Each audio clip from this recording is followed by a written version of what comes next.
Guillermo Moreno estuvo en el programa de Mariana Bray en Neura hablando de su relación con el Papa y de la situación actual de la Argentina. Cuando nos sentábamos, así que estamos bien. No es tu primera vez en Neura, ya estuviste acá, ¿no? Acá no, ¿No? en el anterior. El anterior estudio. En el Estuve anterior aquí estudio. estuve en el canal, no Sí. estuve en Claro. De hecho, me iba al otro. Estaba En pensando Honduras. Casi que te equivocás de Sí, dirección. claro. Decí que me pusieron bien la dirección y digo, pero esto no es Neura. Claro. Y es Neura. Y era Neura. Pero no hace era- tanto que están acá. ¿Cuánto hace? Y yo, desde que yo arranqué, sí, pero yo empecé ahora en Un año, febrero, un marzo. año y medio. Un año, entonces sí. hace más de un año que no estoy. Sí. Mira. Estuve hace rato entonces. Bien, ahí arranca el chat, ¿viste? Llegó Moreno. Bueno, muy bien. ¿Cómo estamos nosotros? ¿Quiénes Vos son? y yo. Porque la gente pregunta un poco eso y ya después arrancamos la entrevista. Que A es lo que vos se va te ve muy bien y a mí también. Yo estoy Bien, conforme. estamos bien. Un poco, tuve un par de horas, un poco menos dolorido por la muerte de su santidad, pero después, como siempre pasa en estas cosas, era la mañana, me tenía que bañar, después del baño ya volvimos a estar con mucha esperanza, un mundo que se está formando de manera extraordinaria. Y que la Argentina tarde o temprano va a irrumpir en ese mundo. Así Sí. que yo estoy con mucha esperanza. Vos sos un hombre absolutamente religioso, creyente, además... Soy de misa semanal. Sí, Yo sos soy católico. de ir a la iglesia habitualmente. ¿Al Papa lo conocías? ¿Lo conociste? Sí, claro. En realidad era amigo de Marta, mi señora. De tu mujer. Ajá. Que a su vez era muy amigo de... Marta es viuda. Muy amigo del marido. Del marido. Claro. Del Ajá, marido y de desde Marta. ahí nació- Yo soy un colado. Vos sos un colado. Yo Me soy un gustó colado. eso. O sea, está bien. Bueno, era... Pero tuviste audiencias con el Papa Sí, allá. muchas veces. Muchas veces. Y acá también, sí. Claro, cuando Él era fue Bergoglio. mi obispo ¿No? en Buenos Aires y fue mi obispo en Roma. Eso no hay muchos argentinos que tengan ese placer. Ajá. Por a ver si podemos... Sí, Acomódate. ¿querés un almohadón? ¿Hay un almohadón ahí? ¿Tenemos un almohadón? Buscamos. Acá, mira. Ahí está. Ponete, vas a estar más cómodo arriba del almohadón. Nosotros también usamos almohadón. Ahí está, perfecto. Así que me parece Eso, que... o sea, tuviste, está bueno lo que contaste, tuviste la oportunidad de conocer a Bergoglio y a Francisco. Hay una diferencia abismal. ¿Sí? Uno se reía, el otro no. Cuando le pregunté, che, viejo, pero ahora te reís todo el tiempo. Me cae que trabajar de papa es fácil. ¿Eso te contestó? Sí, he tenido un humor muy especial. Era Trabajar de papa es fácil. Y de hecho la hizo fácil. Fíjate todas las transformaciones que hizo. De la misma manera que Juan Pablo II se ocupó de los bolcheviques, se ocupó de la globalización. Toda esta estupidez de la globalización que vivimos de la caída del muro de Berlín para acá, esto se ocupó el Papa, junto con Trump, junto con Putin. Pero todo este mundo tan desigual que construyó la globalización, fíjate qué mal que estará este mundo que se está yendo, que lo defiende el Partido Comunista Chino. Esto da la idea del desorden que había en el mundo, ¿no? O sea, los que aparentemente son lo que queda del marxismo se dedican a ir a Davos y defender la globalización. Y que Estados Unidos no ponga aranceles, que no administres el comercio, que no hagas todas las cosas que hicimos nosotros. Sí. Bueno, el Papa se ocupó de eso y terminó con este mundo tan injusto. ¿Y cuándo lo viste por última vez? No, ver físicamente cuando me fui a despedir en el 14. Después Marta lo vio un par de veces. Marta acompañó a Eve cuando Eve se amigó con el Papa. Eve Bonafini. Eve Bonafini. Y después lo fue a ver justo cuando murió Benedicto. Fue el momento del duelo de Benedicto. Así que ese enero estuvo por allá. Yo no lo vi más. No lo viste más. No, desde el 15 cuando nos vinimos.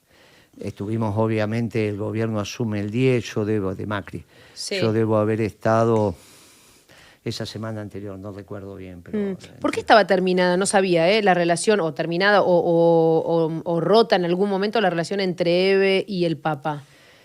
Bueno, Eve, ¿te acordás que llegó a tomar la catedral? No sé si te acordás, cómo se era Sí. chica por ahí, llegó a tomar la catedral. Pepe le dijo, el Papa le dijo que la abriera, que no habría problema, que le ofrecieran lo que necesitaban, los baños. Eve estaba enojada con la Santa Iglesia. También la abuela, también Carlotto en algún momento Viste la de estuvo. Carlotto. estuvo enojada. Pero con el Papa, después, que tiene su misericordia y su paciencia, la reunión entre Eve y el Papa fue fantástica. Y de hecho, la última persona que ve Eve, antes de fallecer, es su confesor. Y le agradece al confesor porque después se comenta, digamos, esto, que le agradece el reencuentro con la Iglesia, sobre todo a partir del Papa, porque fue de una manera y volvió amiga del Papa, ¿no? Claro. El Papa te abrazaba. El ejemplo paradigmático es Diego, ¿no? Yo cuando lo llamo a Diego le digo, che, Francisco, quiero que estés en el Partido de la Paz. Me dice, Francisquito, pero no. Dice, mirá, decile al Papa que voy, pero no le voy a besar el anillo. Sí. Le digo, dejate joder. Tenía Diego, toda una historia, ¿no? Maradona con los papas. Bueno, entonces le digo, pero dejate joder, Diego, mirá si le vas a besar el anillo. No le beso, no le beso el anillo. No le beso, decía, claro. Y entonces lo llevamos al Partido de la Paz, están las delegaciones, ese día el protocolo, a veces el protocolo soluciona un montón de problemas y otras veces te lo complica. El protocolo, como corresponde, primero saludan los diplomáticos, y después saludan los jugadores. Imagínate que era 2 partidos del resto del mundo, o sea, que había de todos los países. Y entonces todos los embajadores a saludar al Papa. La Pablo VI estaba lleno. Y entonces, imagínate una cola, centenares de personas para saludar al Papa. Y Diego estaba sentado al lado de Zanetti, ¿viste? Y Diego ya cuando empiezo a ver que se cruza de piernas, se descruza, se vuelve a cruzar, se vuelve a descruzar, digo... Estaba ahí tranquilo. Entonces estaban todos los jugadores, obviamente el más importante era Diego, sentado adelante de donde iba a estar parado el Papa, hay que subir una escalera. Y ya lo veo que Diego, ¿viste? Se entra a mover de acá para allá. Y entonces digo, acá ¿viste? Diego es bravo. Sí. Entonces, justo lo veo a Karcher. Lo veo a Karcher, a Guillermo, y le digo, mira, che, Diego está ahí, está inquieto, esto hay que acortarlo, le digo, terminémosla con esto diplomático. Si bien yo estaba ahí por la embajada, digo, terminémosla, muchachos, esto es por el Partido de la Paz, dejémonos de... Y Diego, y Karcher, que yo no sabía, me dice, yo para qué lo voy a charlar. Digo, mira que, pero yo lo casé a este, me dice. ¿Cómo vos lo casaste? Digo, ¿vos sos el cura del Luna Park? Sí, me 1990, dice. ¿no? Sí, me dice, yo soy el cura. No, vení para acá, lo agarro de la mano y le digo, estaba Karcher, ya es obispo, ¿viste? Con toda su parafernalia y todos vestidos. Y Diego lo mira así, ¿viste? Mirando. ¿Lo reconoció, Diego? Entonces le digo yo, porque, ¿viste? Diego lo miraba así de arriba abajo. ¿Se dio cuenta, Diego, No, que era él? estaba mirándolo así. Y le digo, ¿sabe quién es este? No, me dice como diciéndome, qué sé yo, quién es el cuervo otro cuervo más. Y le digo, este es el que te casó. No. Se quedó. ¿Vos qué? ¿Vos sos el que me casaste en la luna? A ver, Zanetti, correte de acá. Y le dice, sentate acá. Y ahí lo charlamos. Y se quedaron. Pero cuando subimos, Diego, digamos, yo soy el primero, el último de la selección argentina, y el primero de los jugadores, Diego, venía atrás mío. Sí. Y entonces le digo a Francisco, mire que Diego está un poco nervioso, sin mover los labios, porque ahí viste el protocolo, tenía que hablar, como hablan ustedes, así, sin mover los labios. No como los jugadores. Así, claro, le digo, así, che, por abajo, claro, mire que Diego está un poco, déjamelo a mí, me dice. Y cuando yo bajo, me doy vuelta para un silencio, había 6.000 personas, y un silencio, y el Papa lo abraza, cuando está llegando lo abraza. Lo abraza, un silencio abismal, una cosa tremenda. Baja Diego, viene para la delegación y le digo, no, me dice, este es un fenómeno. Dice, desde que me abrazó mi viejo que no sentí un abrazo así. Olvídate, me dice, este es de primera, este es de primer nivel, este es primera especial. Qué grande el Diego, qué grande esta anécdota entre el Papa y el Diego, y yo te contándola. La verdad que es increíble, todas las anécdotas del Diego siempre te tocan el corazón, y bueno, ahora Francisquito que se nos fue, también descanse en paz. También son anécdotas memorables que quedan, son históricas y para mí son anécdotas bien de nuestro país, bien del peronismo.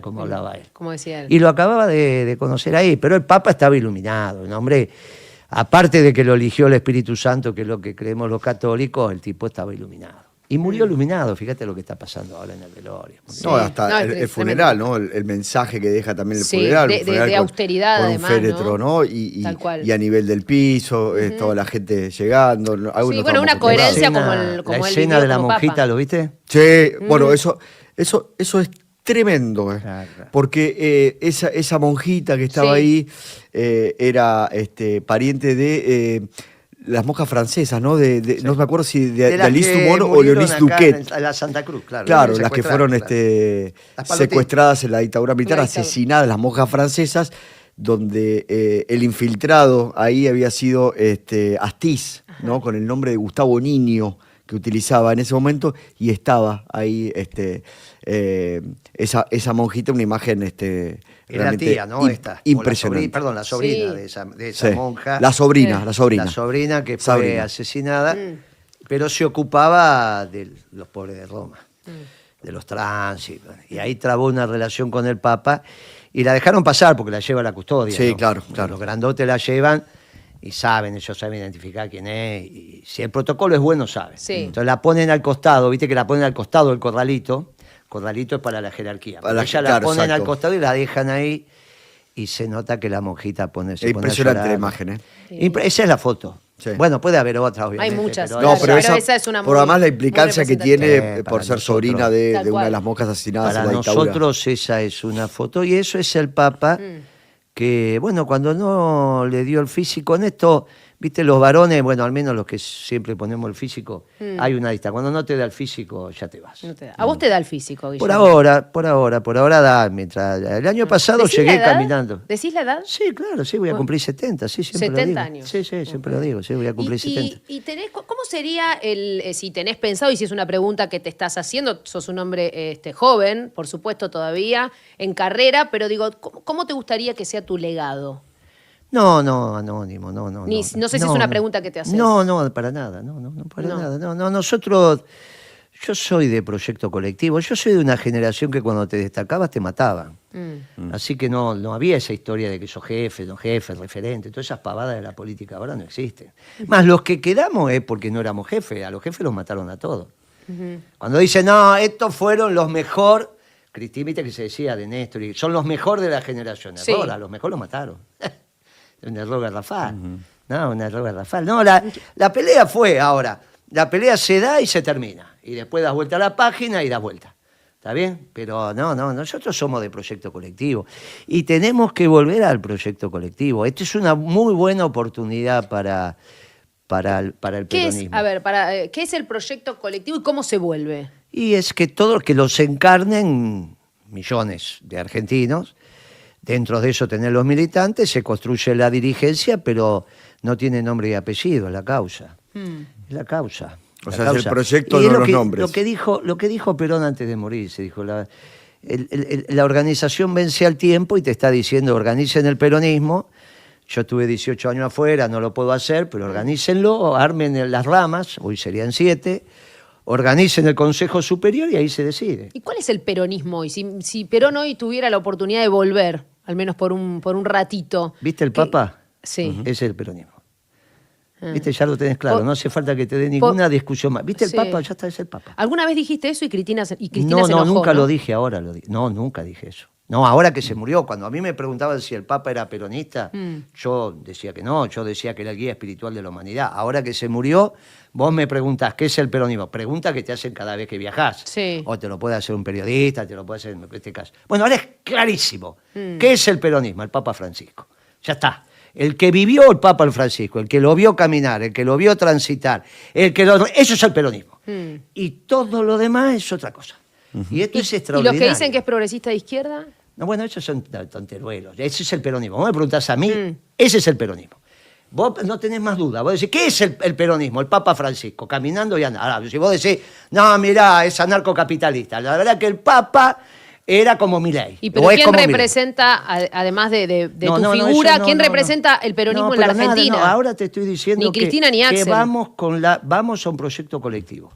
No hay pregunta. ¿Pero entra en algún lugar Cristina o Axel? Pero no sobra nadie, hasta vos podés entrar. Yo no pierdo la esperanza que vos entres. Y aquel también, porque aquel está más cerca. Ya conoce la historia de las monjas, está muy cerquita. Vos todavía sos jovencita, me falta un poco. Pero no pierdo la esperanza de Perón. Está bien lo que encarnas, digo, si el Papa es el peronismo. La figura, ¿qué es el peronismo? La figura. ¿Todo lo que pasó en este último tiempo se estaría agarrando la cabeza al Papa? el peronismo, el kirchnerismo. Desde Kicillof para acá, sin duda. Desde el 14 para acá, sin duda. Antes tenía críticas. A mí, yo tuve varias reuniones y era crítico. Era crítico y en parte tenía mucha razón, porque nosotros nos dedicamos a administrar la patria, pero no nos dedicamos a adoctrinar. Entonces no se sabe. ¿Viste? No, ¿qué es el kirchnerismo? ¿Qué sé yo qué es el kirchnerismo? Nosotros fuimos un gobierno... ¿Era lo mismo Néstor que Cristina? Conduciendo no, en términos conceptuales sí. Hasta el 14 sí, después del 14 Cristina arranca para otro lado. ¿Por qué? Porque mucho marcan esto, digo, del 2003 para acá, 2002, con Duhalde. Con Duhalde, claro, cuando termina Duhalde, gana Néstor Kirchner, que se baja...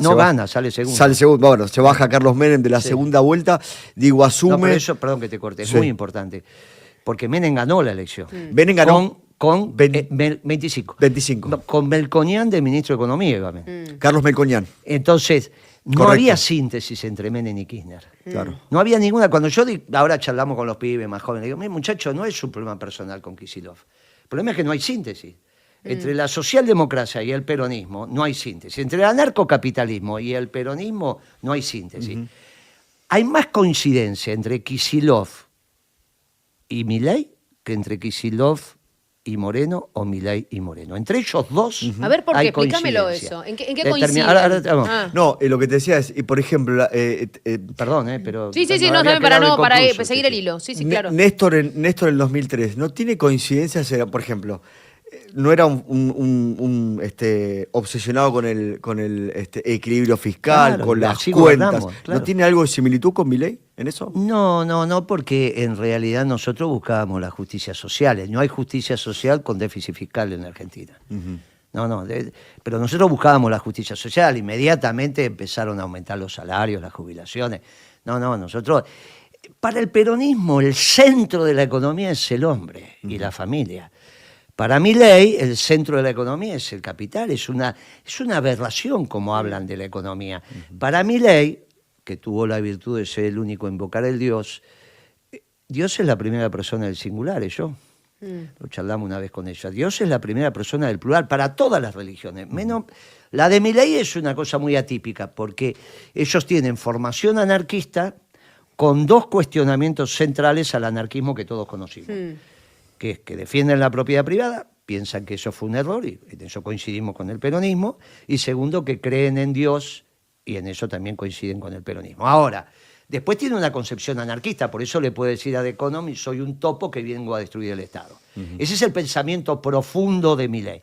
Claro que ahora firmó un acuerdo con el fondo, y ya la política es la del fondo, y estamos de acuerdo, nadie puede negar que este plan económico ya es el del fondo, dejó de ser anarcocapitalista. Con algunas pinceladas de estos chicos que siempre le meten alguna cosa de timba, pero la estructura no tiene nada que ver con lo que él empezó. Y su pensamiento ya no puede ser el mismo. Ya esto dejó de ser un gobierno anarcocapitalista, ya era la economía, es la economía del fondo. ¿Y a qué se recurría si no era al fondo? ¿Qué alternativa? Ninguna, porque cuando vos te quedás sin dólares, ¿cuál es la medida del fracaso de Milei? Todos los dólares que consiguió de libre disponibilidad. Porque si él hubiese ido a su acreedor y le dice, che, viejo, estoy haciendo las cosas bien, no llego a pagar el capital. Hace lo que dijo Redrado, ¿está bien? Creo que anoche con otro... Esta vez dijo, las deudas no se pagan. Imagínate vos, imagínate vos que lo dijeras a tu viejo o a tu abuelo que las deudas no se pagan. Todavía estás girando como un trompo, ¿está bien? Porque si hay algo que se aprendió es que las deudas se pagan. Va Redrado, suelto de cuerpo, y le dice... creo que es con Rebor o alguna... Che, las deudas no se pagan. Eso trae unas implicancias económicas tremendas, que después si querés la charlamos. Bueno, un país entra en default... No, conceptuales... porque él dice que se renuevan todo el tiempo. Bueno, que se va roleando, ¿no? Entonces no se pagan nunca. Ahora, eso técnicamente es un problema muy serio, porque el ahorro mundial, ¿qué es la inversión? La inversión es comprar bonos de alguien. El sector privado se llama obligaciones negociables, o del Estado se llaman bonos. Ahora, eso tiene que estar justificado con un ahorro. El ahorro es lo que generaste menos lo que consumiste. Ahora, si las deudas no se pagan y siempre se refinancian, significaría que el ahorro mundial tiene que ser igual a toda esa inversión que están haciendo todos los estados más el sector privado. Ahora, no te da esa cuenta. No hay posibilidad de no pagar las deudas porque el ahorro no alcanza para refinanciar todo toda la deuda mundial pública y privada. Es una cuentita muy simple. Entonces, lo de Redrado es una barbaridad, porque si las deudas no se pagan y creás papeles, estás creando medios de pago por encima del trabajo de la sociedad, o sea, la creación de bienes y servicios, con lo cual en algún momento se te arma un lío, se te arma el 2008, se te arma el 2001 en la Argentina, en algún momento hay que licuar todos esos papeles. Y esas son las famosas crisis financieras. Ahora, las generan tipos como Redrado diciendo estas pavadas y después cuando pasan se asustan. Dicen, no, ¿por qué esto? ¿Qué están haciendo ahora en la Argentina? La misma estupidez. Están generando medios de pago. No, pero si la plata... No, pues está en bonos. No, y están en bonos. ¿Con dónde lo ves? En la deuda. Bien, entonces en algún momento no hay otra alternativa que licuar todos esos papeles que finalmente son papeles de colores, de distintas formas, qué sé yo, para que emparden la creación de bienes y servicios que está haciendo el hombre con su trabajo. Para el peronismo, la economía es la familia, es la comunidad, es el trabajo. No es el capital. Ahora, vos lo necesitas. Por lo tanto, es la armonía entre el capital y el trabajo. Cuando el Papa decía la armonía es infinitamente superior al conflicto, está confrontando con los marxistas, pero también está confrontando con los que creen en la hegemonía del capital. Bueno, si tuviera Milei sentado ahí, que muchas veces estuvo, diría, no, porque el capital, los empresarios son unos héroes, no dicen los trabajadores. Yo te digo, hay una sola clase de hombres, los que trabajan, hombres genéricos. Sí. Ustedes están ahí. Viene Milei y ustedes no existen, porque los empresarios son los héroes. Ustedes son una basura que anda por ahí. Yo me salvaría porque hay parte que soy laburante y parte que soy empresario. Entonces, pero no, él desprecia a los trabajadores. ¿Por qué la Argentina, Guillermo, por qué la Argentina nunca puede encontrar un equilibrio? Porque digo, siempre vamos de un extremo al otro, ¿no? Sí lo encontramos con nosotros. Crecimos durante 10 años, vos lo dijiste. En la Argentina, una economía bimonetaria es imposible administrarla como pretende Kicillof con déficit fiscal. La pregunta sería, ¿por qué Kicillof... No lo querés nada, Kicillof, ¿no? No es un políticamente hablando. No es un problema de querer. No lo considerás... Políticamente hablando. No, pero quizás no es la palabra. No lo considerás idóneo para gobernar. Idóneo. Sí. Porque piensa mal. Pero no es un problema de amor, digamos. No tengo nada con él. Hablo políticamente.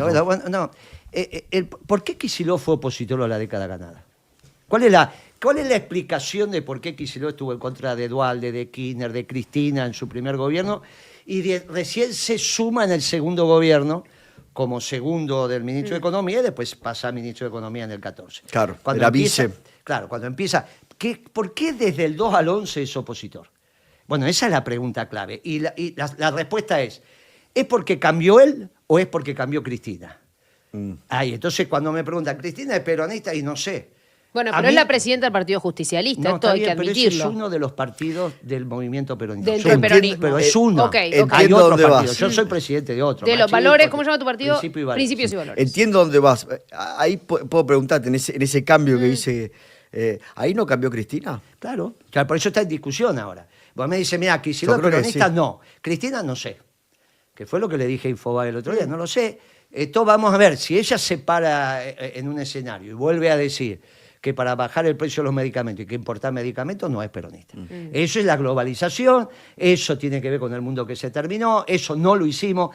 Cuando nosotros hicimos crecer la Argentina fue con superávit comercial y superávit fiscal. Tenés que tener los dos. Más, hasta ese momento se hablaba de los déficits gemelos. Los que empezamos a hablar de superávit gemelo fuimos nosotros, con lo cual tuvimos una década extraordinaria donde después se completó.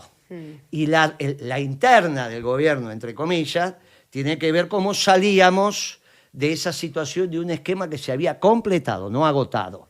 Porque yo terminé la primaria, la secundaria y nunca digo que agoté la primaria ni la secundaria. Ahora, ¿cuáles son las...? ¿Perdón? ¿El cepo no fue ahí? Perdón. No, el cepo vino después de ese debate, fue la solución de la cabeza desarrollista de Marco del Pont. No fue una solución peronista. Mercedes Marco del Pont, ministra de... presidenta del banco. Presidenta del Banco... Central. Central. Claro. ¿Después no fue presidenta del Banco Nación? Antes. Antes, perdón. Antes. No, ella fue presidenta del Banco Central. Y ella fue la que instauró... Inventó esa tontería del cepo, que no tiene nada que ver. El peronismo es un gobierno esclavo de un pueblo libre.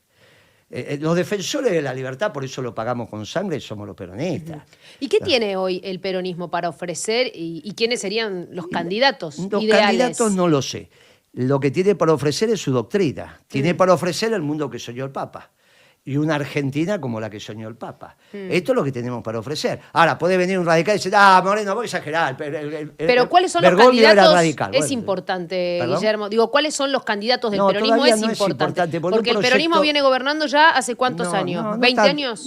En la provincia no, mucho más. En la provincia mucho más. sí, En la provincia sí, mucho más. Pero en las provincias, viste, pueden hacer. Yo ahí no lo critico aquí, se lo puede hacer lo que puede hacer. Igual que un intendente. ¿Por qué puede hacer lo que puede hacer? Porque no hay mucho margen de maniobra para un intendente o para un gobernador. La verdad es esa. Y también La recibe Argentina mucho es un menos de país lo que corresponde, ¿no? presidencialista, y la economía se hace en el Ministerio de Economía y en el Banco Central.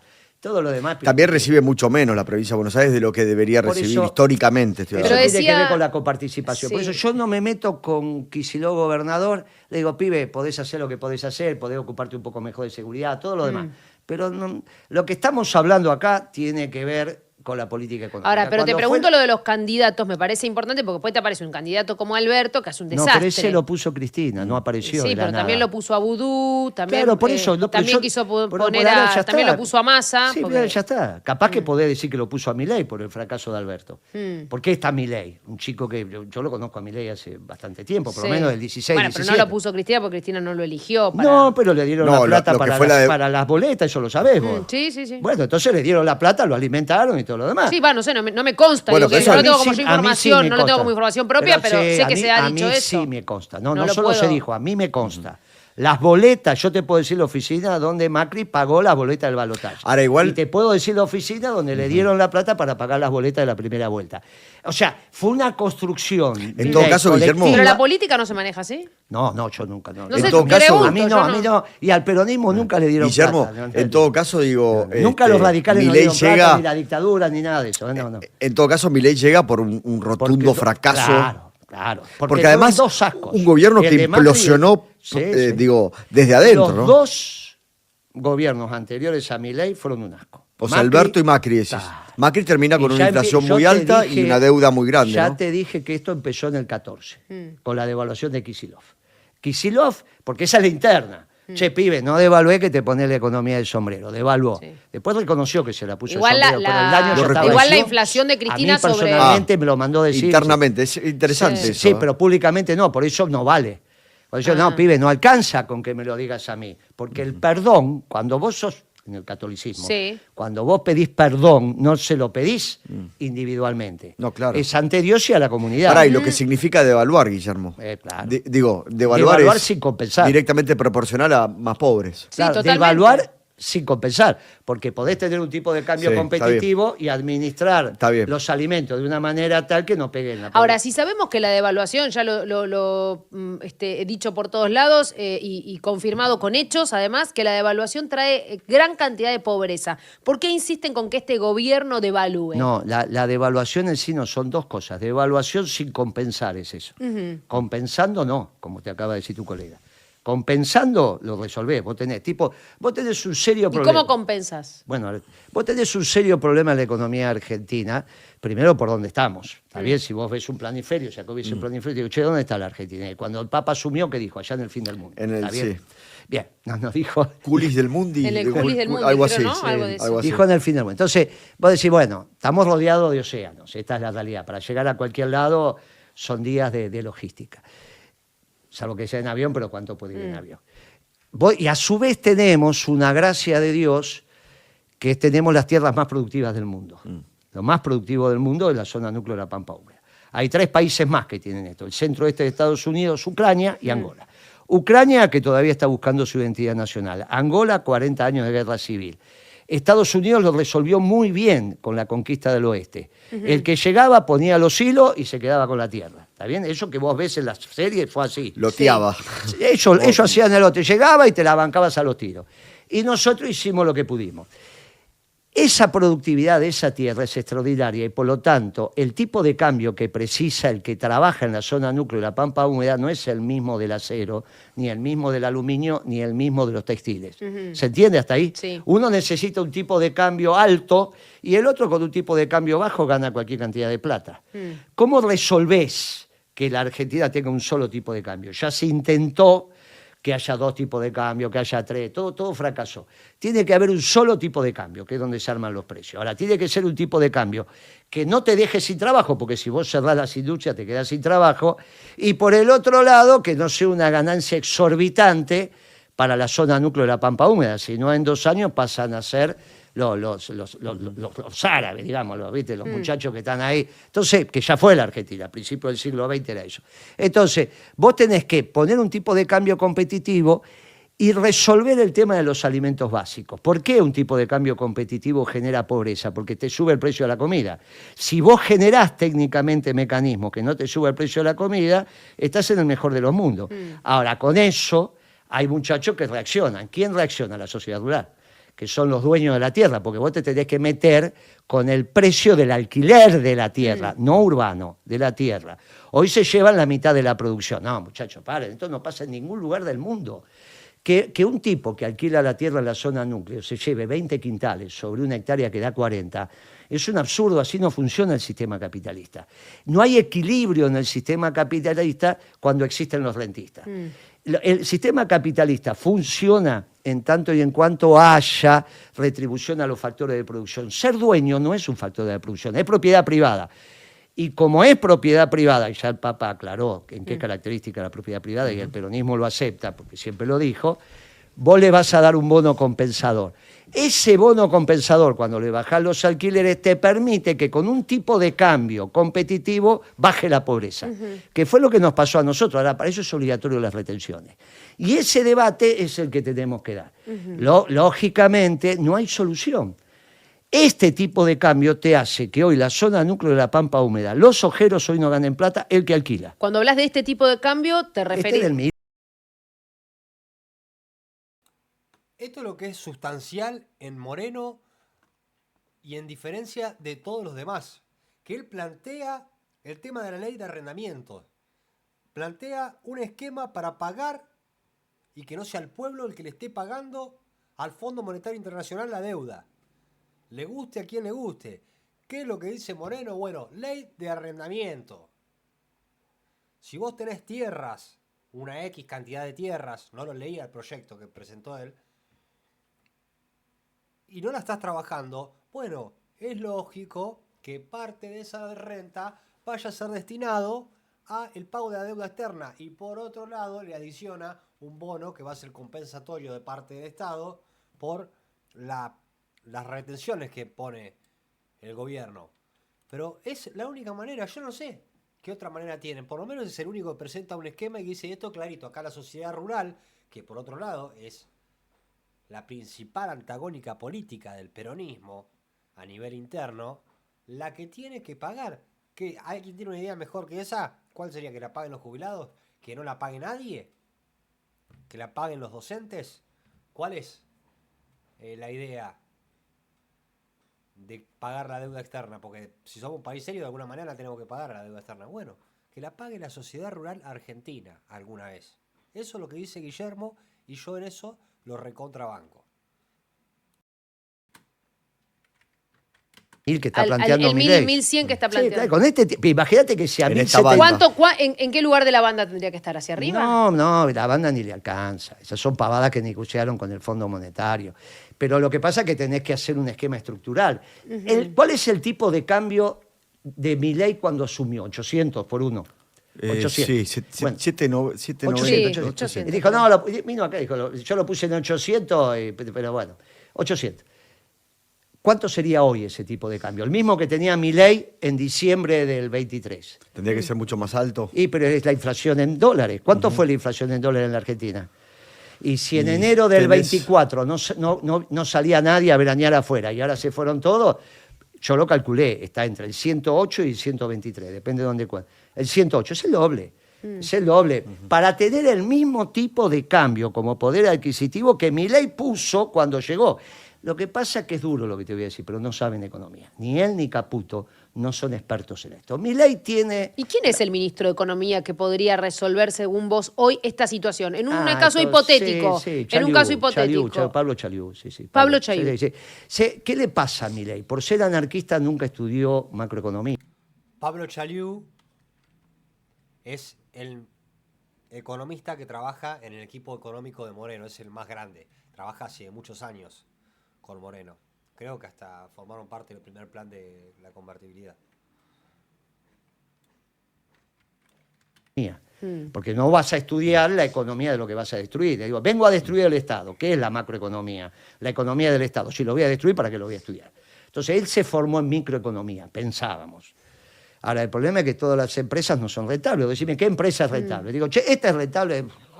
Los medios de comunicación son rentables, los textiles son rentables, el turismo es rentable. No, bueno. Las empresas no son rentables, o sea que microeconomía tampoco. Bueno, sabe de finanzas. Y lo timaron con el Libra Gate. Entonces tenemos un problema de conocimiento del presidente. ¿Necesita saber esto para ser presidente? No, no necesita. Pero era obligatorio poner un ministro de Economía que sí sepa. Ahora, el problema es que Caputo es un muchacho de la timba. No es un muchacho que entiende de remito y factura. No sabe cómo es una función de producción. Nunca pasó, vos le das un destartallador, no sabe dónde sacarla. Son chicos que de esto no saben. Y encima de una sola consultora salió el ministro de Economía, el presidente del Banco Central y el jefe de gabinete de él. O sea, una consultora tuvo que cerrar para hacerse cargo del país. Es ridículo pensar que una consultora que se dedicaba al sistema financiero reúne el conocimiento de la economía de toda la Argentina. Ahora, lo nombrabas recién a Melconian, ¿no? Entre los ministros de Economía, que entiendo que para vos es un referente... No, para Menem era. No, era el que iba a ser ministro de Economía de Menem. El de Menem si Menem ganaba. La tercera elección. No, yo te dije, lo nombro a Melconian con él porque... no había síntesis con Labaña. Por lo tanto, tuvimos que ir separados. Claro. Kirchner dijo, yo sigo con Labaña, que era el de Duhalde. Que siguió un poco más. Claro, siguió hasta el 5. Esto de la síntesis que plantea Guillote en relación a Kicillof, yo creo que es algo clave. Creo que es algo que no se puede evitar, lamentablemente. O sea, cuando no hay síntesis, no hay síntesis. ¿Y qué es lo que dice Guillermo? Kicillof está más cerca en su pensamiento económico de la escuela austríaca, de la cual pertenece Milei, que de la doctrina peronista. Está mucho más cerca. Entonces, no hay síntesis posible cuando se dice, bueno, se tienen que juntar todos, pero ¿cómo hacemos para juntarnos todas personas que pensamos diferente? Todas juntas. Es como que quieran entrar 200 personas enteras en un vagón de subte. No se puede, a la fuerza no se puede, porque no hay síntesis. Son dos modelos diferentes y lo que grafica eso es el pasado de Kicillof. Durante la década ganada, durante el gobierno de Néstor, durante el gobierno de Duhalde, durante el primer gobierno de Cristina, y una partecita del segundo, fue opositor al gobierno, fue opositor a Néstor. Es claro, es algo claro. Es un muchacho además que viene en sus orígenes de una doctrina que a nosotros nos parece repugnante, que es la doctrina comunista, el pensamiento comunista. Ya lo dijo el general en la Bolsa de Comercio, la Bolsa de Comercio de Buenos Aires en el año 47. Somos capitalistas los peronistas. No se asuste el sistema capitalista porque los peronistas somos plenamente capitalistas. Lo que no queremos es el capital concentrado en pocas manos. O el capital extranjero explotando los recursos y la mano de obra nacional. Pero después somos capitalistas, no tenemos nada que ver con los de la bandera roja. O alguien pensó que tenemos que ver con el comunismo acá. Después lo reemplazó Felisa Micheli, ¿no? Tal cual. Cuando se le empieza a disparar la inflación, es reemplazado. Y Menem iba con Melconian y volvía a la convertibilidad. No había síntesis. Sí. Entre Menem y Kirchner no había síntesis, no era un problema personal. De la misma manera que no hay síntesis entre Kicillof y los economistas peronistas. Si vos le querés poner nombre con Moreno, no hay síntesis. Tenemos dos visiones absolutamente distintas. Cuando yo te digo que Kicillof tiene más puntos de acuerdo con Milei, yo te digo, nosotros somos un gobierno esclavo de un pueblo libre. ¿Qué está haciendo Milei? Que es lo mismo que hizo Kicillof. Fortificando el Estado a costa del sector privado. Porque si vos haces crecer al Estado, bien, pero el sector privado crece, ahora acá el sector privado se achica, es un desastre lo que está pasando, imagínate la tasa de interés que te pusieron ahora, y se fortifica el Estado. Entonces vos decís, mirá, es la misma visión de Kicillof. Es la misma visión, y nosotros somos peronistas, lo que tiene que ser fuerte el sector privado. ¿Producto de qué es Kicillof?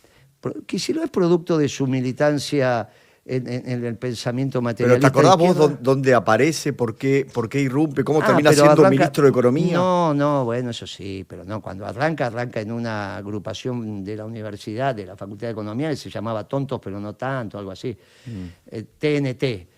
Después Kicillof saca algunos comunicados que decían no vamos a votar, nos vamos. ¿Te acordás de la historia de que tenías que estar a 500 kilómetros de distancia?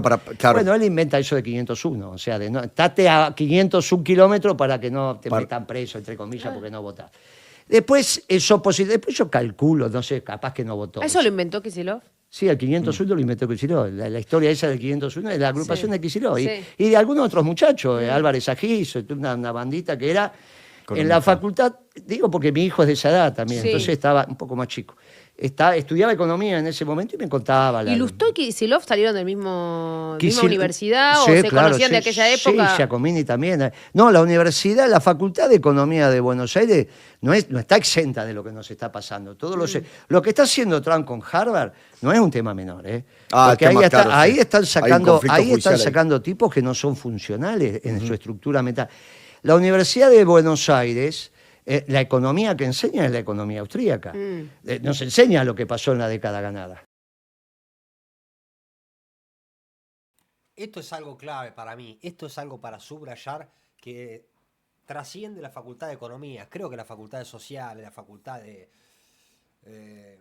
Filosofía y también otras más, además de la Universidad de Buenos Aires, abonaron mucho a esta problemática que tenemos hoy en materia de burocracia, en materia de educación, en materia de un sistema que está totalmente colapsado.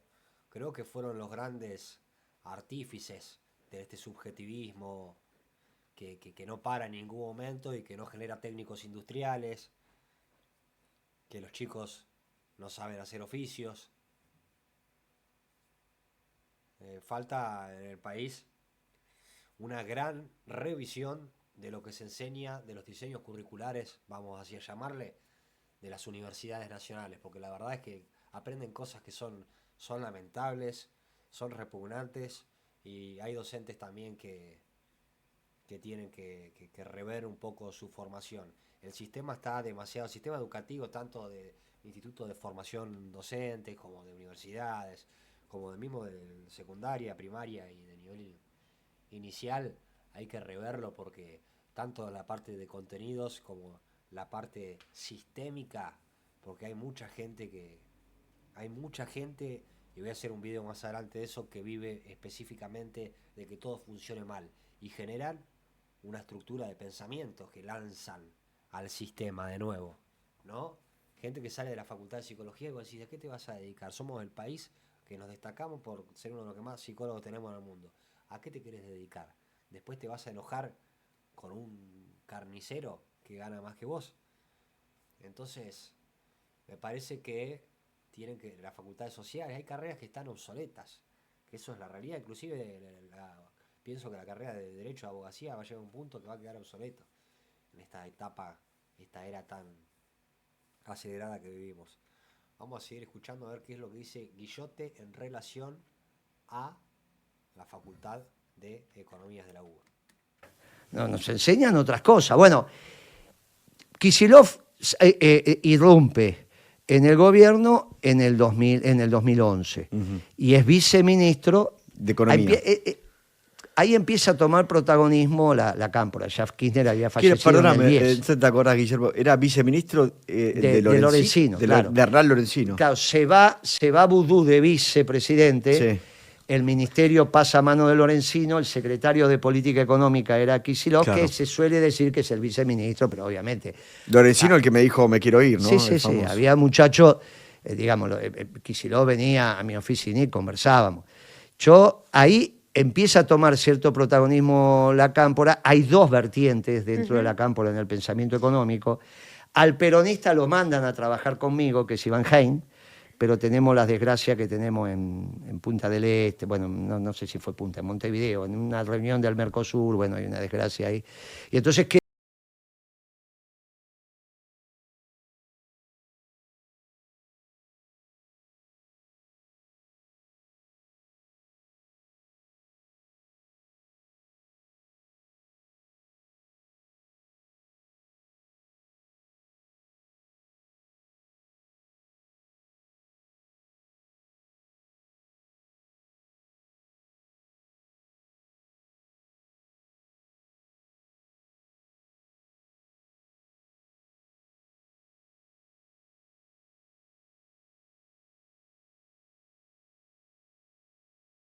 queda Kicillof como sin ser Cámpora, como una referencia del PD. Y ahí irrumpe Carta Abierta, irrumpe Foster, irrumpen todas las esdrújulas, esas oraciones que nadie entiende. Se alejan de la doctrina, parecía que la CLO era más importante que Perón, se arma un lío bárbaro. Y la verdad que hay que leer a la CLO, pero después que entendiste a Perón, si no se te arma un lío bárbaro. Y cuando yo te digo, y nosotros nos dedicamos a gestionar, no adoctrinábamos, no teníamos. Cuando el Papa dice, cuando él asume, al poco tiempo. 2013. Al poco tiempo le empieza a hablar de la Tercera Guerra Mundial en cuotas. Sí, ¿Se acuerdan? en cuotas, sí, correcto. Eso se hablaba en los plenarios nuestros. Nosotros lo veníamos hablando del 2011. Nosotros entendíamos lo que estaba pasando en el mundo. ¿Es esto que pasa ahora? Bueno, el Papa iluminado. Ahora, un análisis serio te llevaba a que la irrupción de China en el sistema capitalista con un partido único es extremadamente más eficiente porque es el modo de producción capitalista, pero los accionistas es el Estado. Y si no es el controlante.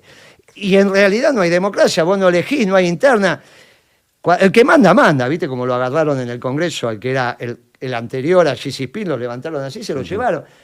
La economía, cuando vos la administrás con un partido único y sin tensiones sociales y sin huelga y todo lo demás, es muy sencillita. Si aparte resolviste el tema de los incentivos y por eso es capitalista. Sí. Entonces, de alguna manera, cuando Milei reconoce en Estados Unidos la importancia del monopolio, ¿viste cuando dijo la tasa de ganancia monopólica, Sí. que ustedes se lo dice a los Marx, vos sos un héroe, bla, bla? Se lo está diciendo a los chinos. Porque en el límite, en los chinos, al ser accionista de todas las empresas, ese accionista, que es el Partido Comunista, es el monopólico. Pero tiene razón en eso. Tiene razón. Entonces, Bien. el problema Ahora, que estás tiene... diciendo que Milei tiene razón. Cuando dice... Esto está fuerte, esto. ¿eh? No, querida, estoy diciendo que tiene razón hablando de China. Sí, ya sé, ya y sé. del Partido Comunista Chino. Ahora, lo que nos pasa es que te quedas sin libertad. Vos no podrías trabajar en China. No podés, salvo que seas comunista. Así como sos, es imposible. Sí. Y bueno, ¿vos cuánto durarías en China? Nada. Bueno, Nada. entonces no tienes razón. Kicillof. Ni voy, ¿para qué voy? No, bueno, entonces, Ahora, ¿y entonces las ese no es el similitudes? mundo que queremos. Sí. Entonces, en el 11, estamos hablando hace 14 años atrás, la irrupción de China, cuando entra en la Organización Mundial de Comercio, con el Partido Comunista como accionista de todas las empresas, siempre es el capital controlante. Puede ser totalmente el capital o con un accionista privado, pero el controlante son ellos. Le da una ventaja sobre el resto, que es la que Milei le dice a los más, mirá, no, pibe, vos sos bueno porque vos sos monopólico y está bien porque tu tasa de ganancia y sos un héroe y va, qué sé yo, le regala esto. Lo que no se da cuenta Milei, se entera ahora porque se lo digo, que lo que está reivindicando es la hegemonía del Partido Comunista en China, en los medios de producción. Los peronistas no somos eso, no somos el Estado. Ahora, ¿por qué, Guillermo? Ahí ¿Se te entiende pregunto, eso ¿no? que digo? Sí, Sí. pero ¿por No, qué? Milei no tiene razón en nada, salvo cuando habla de fútbol, que le tengo que reconocer Pero- que sabe de Ahí fútbol. sí, pero igual me ¿Por gustaría qué? que aclares ¿Por las qué? similitudes entre Milei Bueno, y es Axel. porque no- fortalecer el Estado. ¿Qué está haciendo Milei ahora? Dijo que iba a terminar con la moneda, la está fortaleciendo. El peso. Que iba a terminar con la... Todo, y lo único que es rentable son los papeles del Estado. Los bonos del Estado son los que son rentables. El único negocio hoy que te da renta es comprar cosas del Estado. Y toda la economía está en función de cobrarte impuestos suficientes para intentar pagar algo de los intereses de la deuda, y cuando no consigue plata te sube la tasa de interés y los empresarios quedan afuera porque a una tasa de interés Sí. como la de esto, ¿no? Y el Estado te la toma. Ahora yo te escucho y digo, parece fácil, ¿viste? Te escucho hablar a vos y digo, no, Moreno la tiene atada, la hace fácil. Y la hicimos, fíjate la Ahora, década ganada. digo, pero ¿cómo hoy se mejora el nivel adquisitivo de la Y gente, tenés que según cambiar- vos? Tenés que cambiar el presidente. Con este presidente es imposible. Ah, Con vos insistís con el juicio pero político. Este pibe, bueno, que este pibe ya lo viste lo que está haciendo. Vos tenés que entender que una ciencia social como la economía no está fuera de las decisiones del presidente y su ministro de Economía. Pero el nivel Y está adquisitivo claro- con el gobierno de Massa, Cristina y Massa No, esos Alberto, fueron un tampoco asco. era bueno ese No, nivel eso era adquisitivo. Eso fueron un asco. Vos, para tener un poder adquisitivo, que cuando vos empezaste a despegar, y él también era década ganada, donde te compraste el primer autito, donde empezaste a tener tu casa, donde había un laburo, la Pero gente... por eso hay una manera de poder Esa, mejorar la de eso. la década ganada. Lo de la década Ahora, ganada no le- permitió Guillermo, que la Argentina creciera con distribución del ¿Y ingreso. por qué Milei un año y varios meses. 4 meses. 1 año y 4 meses, sigue teniendo el apoyo que tiene. Hay que verlo. Sigue Yo bien. en Santa Fe Cuando no vi muchos el decían, no sé, me acuerdo de Albistur que decía cae en Semana No, Santa. sí, yo también dije entre 4 y 6 meses, que era lo que podían aguantar las empresas. Ahora pues, ya empezaron ¿Te sorprende a que haya No, no, aguantado hasta acá? No, no me sorprende. Es simplemente que está acabando el pozo cada vez más hondo. Ahora, en la elección de Santa Fe, la elección en Capital, la elección en la provincia, el peronismo gana en todo el país.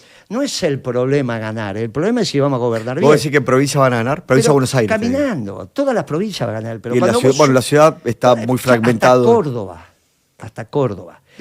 ¿Quién va a votar? Si Córdoba, Pero ¿en serio me provincia- Pero decís? ¿quién va a votar a Milei Pero provincia si no de hay Buenos empresas Aires- rentables? Sí. Si no hay empresas rentables. Porque vos tenías la esperanza de decir, bueno, este pibe va a acumular, vamos a crecer, bla, bla, bla, listo. Terminamos con los punteros, terminamos con esto, listo. La metemos a Cristina presa, listo. Ahora, si las empresas no ganan plata, ninguna de las que vos conocés, ¿quién lo va a votar? Ahora, el problema no es ese. El problema es si los que ganamos vamos a hacer un buen gobierno. Porque si los que ganamos, la referencia es Kicillof, el gobierno está garantizado que va a ser malo, como con Alberto. Si la referencia es Cristina... ¿Vos sabías que eso terminaba así? ¿A ¿Lo de Alberto? Alberto? Y dije el primer día. El día que Cristina lo elige, a las 10 de la mañana empieza a circular. Muchos dijeron jugada maestra, ¿no? Sí. Cristina, Doy fe. Vos me Quiero dar preguntaste a fe de mí. lo que va a decir Moreno, porque creo que en esa semana viniste invitado a Argenzuela y Yo recuerdo dije, que... mirá, a las 10 de la Automáticamente se despegó. mañana, a las 10 de la mañana sale el tuit. Bueno. ¿Lo esperabas? Perdóname. No, fue una sorpresa. Ok. Me llama Crónica. Moranzoni, los que estaban a la mañana de ese sábado. No sé si estaba el pelado, bueno, alguno de ellos. Sí. Moreno, ahí Cristina eligió el candidato. ¿Qué piensa? Eligió al peor. Lo dije a las 10:30 de la mañana. Del ¿Eligió? sábado. Eligió al peor. Lo dije el sábado a la media hora de que el tuit estaba circulando. Después me llevaron a Crónica y estuve, no sé, 4 horas. Después me contaron que se fueron a quejar lo de Alberto. Bueno, yo estuve ahí. Pero yo no tengo ningún problema. Dije, aparte porque lo conozco. Sí, bueno, fue jefe de gabinete de Néstor, ¿no? pero Digo, es jefe de Cristina. gabinete de un gabinete que no existía. Porque nunca se reunió ese gabinete. Kirchner tenía relaciones radiales, así que no existía. O Él sea, no fue Kirchner nada. era mano a de mano. pica. Él fue un operador, un muchacho que se hacía algunas cosas. De esto no sabía nada. Como quedó demostrado cuando fue presidente. No estaba apto para ese cargo. El problema es que Cristina lo sabía. No es que no lo sabía. ¿Y qué lo hizo a propósito? Y no lo sé, ya eso lo imitas y le preguntas. Porque no tenés razón, pero digo, supuestamente la política es el instrumento para mejorar la calidad de vida de la persona. Entonces, No hay ninguna duda de eso. Por Que es el eso- mejor instrumento. Por eso. Ahora, la mala praxis la hace lo por político, ¿no? eso, claro. Por eso no puede ser que te hagan sufrir al pueblo. Todo lo que te hace sufrir al pueblo no se aprende en la facultad. No hay sufrimiento 1, sufrimiento 2, sufrimiento 3. Las disciplinas las crea la humanidad para beneficio del hombre. Todo lo que haga sufrir al hombre, la familia y la comunidad está mal. Macri, Alberto y Milei hacen sufrir al pueblo. Bueno, pues eso está mal. ¿Cristina ¿Qué? no en el segundo mandato? No, los segundos 2 años, yo porque estábamos hablando del presidente, pero ya te dije que esto empezó en el 14, este ciclo perverso Sí. empieza con la devaluación de Kicillof. Y tiene que pedir perdón, porque no alcanza a decirlo individualmente, el que lo tiene que perdonar es la sociedad. a la gente, Y la sí. tiene que, claro, la comunidad tiene que decir, bueno, le reconozco que hizo mal las cosas, pida perdón y siga. Pero hasta que no pida perdón ¿Y en la por esa provincia qué está devaluación- haciendo? ¿Qué ves en la yo provincia? no, en la provincia, obviamente vamos Vos a lo tener conocés, una la campaña. conocés. Hace 40 años que trabajo ahí. Por eso. Tenemos una campaña que se va a hacer intensa. Pero el discurso nuestro es: no hay una provincia sustentable sin un país sustentable. Y el problema es que el país no es sustentable. Y esto que acaban de hacer, que te lo demuestro con esto que se entendió, espero que sí, sobre los medios de pago y los bienes y servicios, me termina diciendo, mirá, el Fondo Monetario dice que vamos a tener un 1.6 de PBI de superávit fiscal primario. O sea, gastás menos que lo que recaudás. ¿Cuánto tenemos de intereses de vengado por año en porcentaje del PBI? El UF significa más de 1,6. Sí. Bueno, sí. ¿viste por qué está mal este gobierno? No Pero un llega a poquito pagar más. los intereses. Como no llega a pagar los intereses, tiene que todo el tiempo refinanciar. Pero no solo el capital. No lo que dijo Redrado, que las deudas no se pagan. Los Ni intereses. siquiera los intereses, que eso es explosivo. Podés estar 10 minutos más, 10 minutos menos, en términos de históricos. Que la convertibilidad hubiese terminado en diciembre del 2001, o en julio del 2002, o diciembre del 2002, no cambia nada. Nos cambia individualmente, porque bueno, Pero en la onda... Una vez Duhalde me dijo en una entrevista que cuando era candidato en el año 99, cuando iba a competir con De la Rúa, él tenía un asesor que era brasilero, y él decía, yo voy a decir que hay que salir de la convertibilidad. Y el asesor le decía, no lo diga porque va a perder la elección. ¿Sabés quién le puso ese asesor? Ese asesor se lo puso Lula. Estuve cenando con él este jueves, no, el anterior. ¿Con Lula da Silva no, o con Duhalde? Con Duhalde. Y entonces pasamos esa historia. Estoy muy agradecido al gobierno de Duhalde porque salvó a la Argentina. Y entonces le digo, él mete la pata en el 98, cuando dice que salía de la convertida. Claro. Los progres, fíjate vos, el peronismo que encarnaba Duhalde estaba en contra de Cavallo. Había que salir de la convertida. Los progres, que es Kicillof, compañía, el Chacho, ¿qué hacen? Ese gobierno progre de la Alianza lo va a buscar a Cavallo. Sigue con la convertida, un esquema que estaba totalmente agotado. Los neoliberales y los progresistas de la Argentina son, no solo ellos, su reflejo en el mundo, es lo que hace el consenso de Washington. Ahora, y termino con esto que me termina claro. Duhalde. Me dice, y me dicen, le voy a contar algo que nunca conté, no sé si será verdad, pero me lo contó al aire. En ese momento pensé y lo llamé a Reutemann, la primera vez. Después lo volví a llamar antes de Néstor Kirchner, ¿no? Claro, que fue cuando dijo, vi cosas, qué sé yo, dijo. Vi cosas, sí. Pero Duhalde sabía que había que salir. ¿Por qué? Porque es un tipo de la producción. Y cuando vos bajás la llama de la producción, esto termina mal. Tanto el gobierno de Macri, como el gobierno de Alberto y Cristina, y el gobierno de Milei, atentan contra la producción. Ahora, el que más está atentando contra la producción es este gobierno. Pero hay esperanza. Empezamos diciendo, hay mucha esperanza, porque el Papa ganó. El Papa terminó con la globalización, junto con Trump y Putin, pero terminaron con la globalización. Viene un concepto central. El sujeto de la historia ahora son los pueblos. Ni la lucha de clases ni el capital. Son los pueblos. Detrás de ese concepto extraordinario se pueden empezar a construir los pueblos trabajando nuevamente, que eso significa industrializar. Y a partir de ahí, el hombre trabajando, te ganarás el pan con el sudor de tu frente, alimentás tu familia, la recreás, los principios y valores que siempre hablamos que tienen que volver a la sociedad, y vuelve el reinado de todos los pueblos, no de un pueblo, porque ese es el nacionalismo de exclusión. ¿De qué nos diferenciamos de los europeos? Que ellos consideran que hay un pueblo que está en condiciones, por ser superior, de destruir al resto de los pueblos. Para no destruirlo levantás muros. No, nosotros somos los que decimos que hay que hacer puentes entre los pueblos. Y eso son todas enseñanzas de su santidad, que obviamente tuvo una formación doctrinaria muy importante acá, dentro de la Iglesia y dentro de la causa. Ahora se puede decir porque ya no lo tenemos. Ahora, Guillermo, no te quiero quitar mucho más tiempo porque tiene que irse, pero tiene su otro programa. Me pidió terminar ya, más o menos a esta hora. Te quiero preguntar, por eso, te quiero preguntar brevemente cómo está tu situación referida a la justicia, la condena. Digo, te vi levantarte un poco ofendido por algunas palabras, que no sé bien exactamente qué es lo que te ofendió de la nota de Mangel. Te fuiste. No me ofendió nada. Ella me dijo, no quiero seguir hablando. Vos pensás que son todos pelotudos acá, me dijo Mangel. Ok. Yo vi que te levantaste, vi lo que se viralizó, no vi el programa entero. No, me levanté al final, cuando ella ya había dicho... no viste todo. No vi el programa entero, vi el recorte, No, bueno, cuando yo me levanto o antes. Cuando ella dice, vos pensás que son todos cuando pelotudos. te levantás y le decís... por el libro. Sí. No, por eso que tiene que ver. No, ella no estábamos hablando de ese tema, ya había pasado, ya me había pedido perdón. Ahora te cuento. Ella, y con esto no... Sí. Ella dice, ¿vos pensás que acá son todos pelotudos? Le digo, no, todos no. Ella no es pelotuda, que no sabía que era la hija de la Sota. La verdad que no sabía. Ella no es la de Pullover Colorado, que es la productora, no. Y todos los trabajadores que había en el canal, no.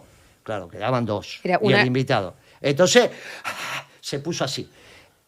¿Por qué tuvo que pedirme perdón? Porque ella decía que había sido condenado por truchar las estadísticas del INDEC. Claro. ¿Qué hace de la Sota? Acá dice, 3 años de prisión por abuso de autoridad y destrucción de registros públicos. Ninguno de esos dos son porque truchaste la cifra.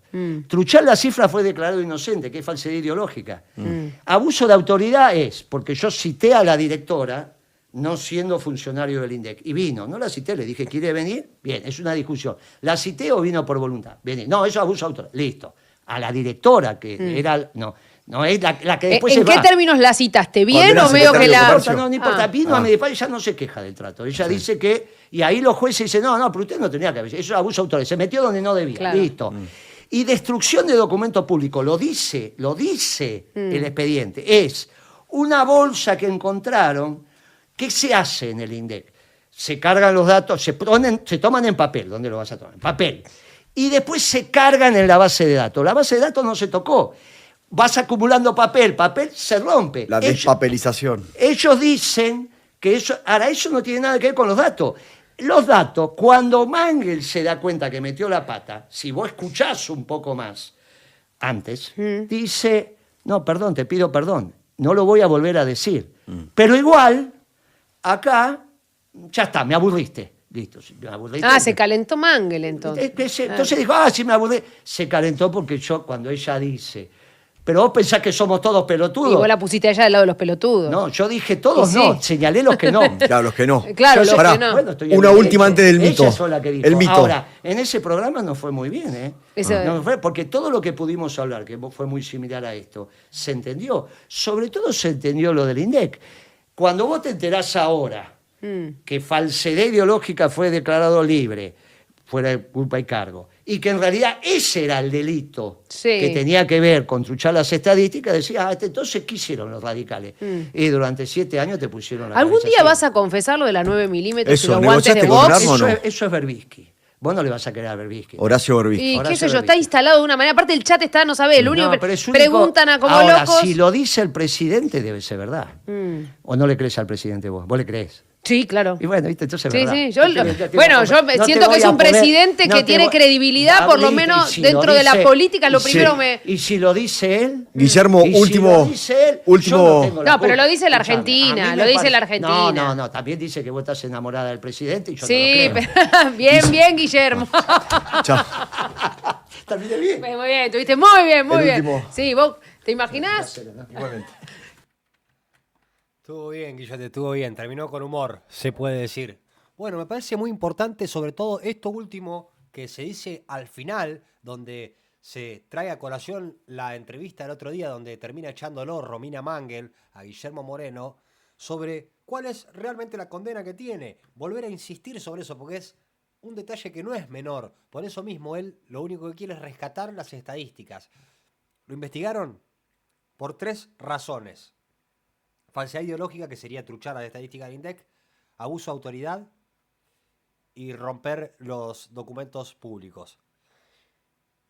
Por falsedad ideológica, el periodo en que lo estaban investigando, lo absolvieron, ¿sí? Abuso de autoridad porque fue a una reunión, en realidad citó a una reunión a la directora del INDEC a la cual acudió, que eso supuestamente no se puede hacer. Y después por destrucción de documentos públicos, documentos que están registrados en el sistema, pero la parte de los papeles la tiraron, ¿sí? La quemaron, la rompieron, la metieron en una máquina y rompieron toda, no sabemos puntualmente qué pasó.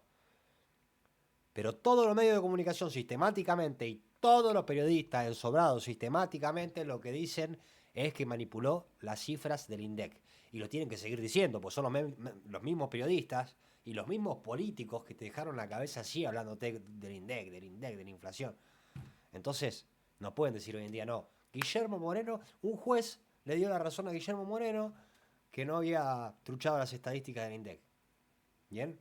Es decir, que no hubo falsedad ideológica en la investigación que se realizó en su contra. Con lo cual, gente, si bancás a Guillote, si querés que Guillote sea diputado, que sea la voz del peronismo, la verdadera voz del peronismo, que lamentablemente fue intrusado por la socialdemocracia, suscríbete a nuestro canal, ¿sí? Dale like a nuestro video. Así se puede seguir reproduciendo y bueno, logramos el objetivo final, que es que Guillermo sea diputado nacional, porque es lo que queremos en este canal, que Guillote llegue en este año 2025 a entrar como diputado nacional. Es nuestro objetivo. Entonces, dale like, suscríbete al video, es lo único que te pido. Va a ser un granito más de arena para que Guillermo y para que el peronismo vuelva al Congreso de la Nación, iba a decir al Parlamento, al Congreso de la Nación y luego a la Casa Rosada. Danos ese granito de arena para seguir difundiendo las ideas de Guillermo y la doctrina peronista. Hasta el próximo video.